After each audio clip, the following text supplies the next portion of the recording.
In the second letter to the Corinthians, the Apostle Paul speaks of a mysterious thorn in the flesh that caused him great distress. It was described as a messenger of Satan sent to buffet him, a struggle left unnamed and undefined in the sacred scriptures.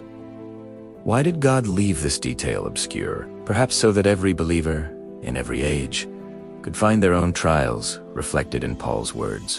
For many, the thorn is not found in a physical ailment, but in the quiet, persistent frictions of a shared life and marriage. Marriage, while a divine blessing, often carries its own set of unique trials that test our patience, our pride, and our very spirit.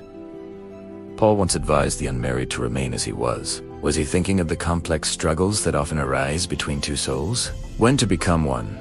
The clash of wills can create an opaque wall, making the path of love feel heavy and difficult to navigate. We wonder if the trouble in the flesh Paul mentioned was the vulnerability and conflict inherent in the everyday reality of domestic life. The mystery of the thorn allows us to bring our most intimate marital frustrations before the throne of God, seeking His divine perspective.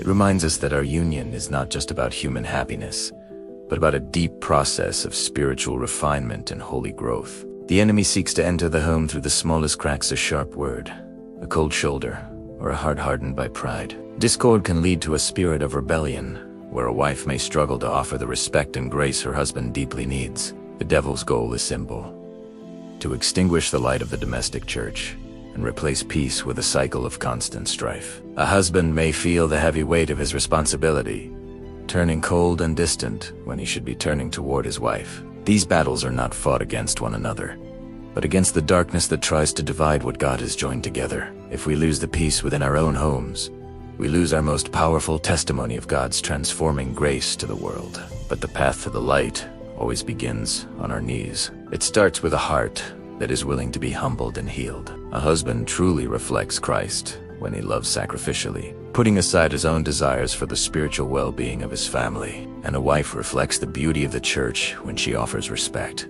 not because of perfection, but because of her faith. When we choose kindness over conflict, we invite the Holy Spirit to dwell in our midst once again, bringing peace to our house. Together, a couple can push back the shadows, allowing God's light to shine through their home as a beacon for others to see. This is the beauty of the domestic church's sanctuary, built on the foundation of grace and sustained by the power of prayer. God left the thorn undefined so that no struggle, whether it be marriage or lonenesses, ever beyond the reach of His hand. Whatever your struggle is today, remember the eternal promise given to Paul: "My grace is sufficient for thee. His power is made perfect in our weakness. In our failures and our thorns, His glory shines the brightest." Fill the blank spaces of your life with His grace, and watch how He transforms your daily trials into spiritual triumphs. Thank you for joining us. Subscribe to Glorious Faithful Voice for more spiritual guidance. May God's peace be upon your home.